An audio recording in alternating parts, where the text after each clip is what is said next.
Nagliyab ang owner-type jeep na yan sa Lawag City, Ilocos Norte. Sabi ng driver, mabuti na lang nakababa siya kaagad bago pa lumaki ang apoy na nagsimula sa ilalim ng sasakyan. Rumesponde agad ang mga otoridad. Inaalam pa ng BFP ang sanhi ng sunog.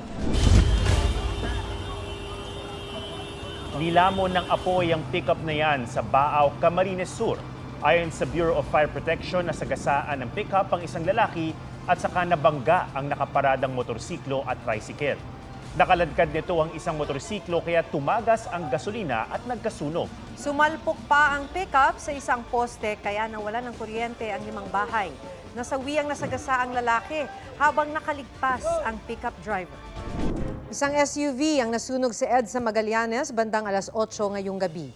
Sa kuha ng MMDA, makikita ang nagliliyab na sasakyan sa flyover southbound patungong SLEX.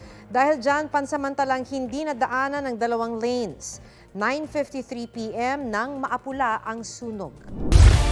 Nilamon ng apoy ang isang truck na may kargang aspalto sa Bacolod City. Sumabog pa ang gulong nito. Ayon sa BFP, nagulat ang driver nang masunog ang transmission line ng truck. Inaalam pa ang sanhi ng sunog.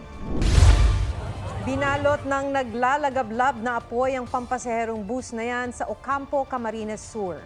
Mitya ng sunog ang problema sa electrical wiring ng bus ayon sa BFP. Wala namang nasaktan sa mga sakay nito. Napahinto ang mga rider na yan nang madatnang nasusunog ang isang kotse sa EDSA Ortigas flyover. Dumating ang mga bumbero at inapula ang apoy. Nakaligtas naman ang driver ng kotse. Pauwi na raw nang mapansing sinisenyasan siya ng mga kasabay na motorista. Sinilip niya ang labas ng kanyang kotse at nakitang tumutulo ang gasolina nito. Di nagtagal. Nagliyab ang likuran nito kaya hininto ng driver ang sasakyan at napatalon siya palabas ng bintana.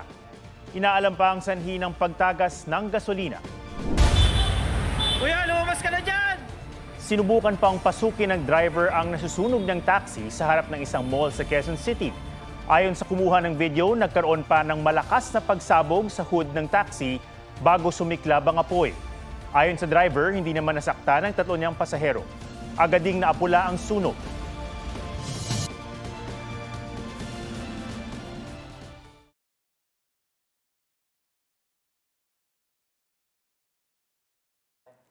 Huwag magpahuli sa mga balitang dapat niyong malaman.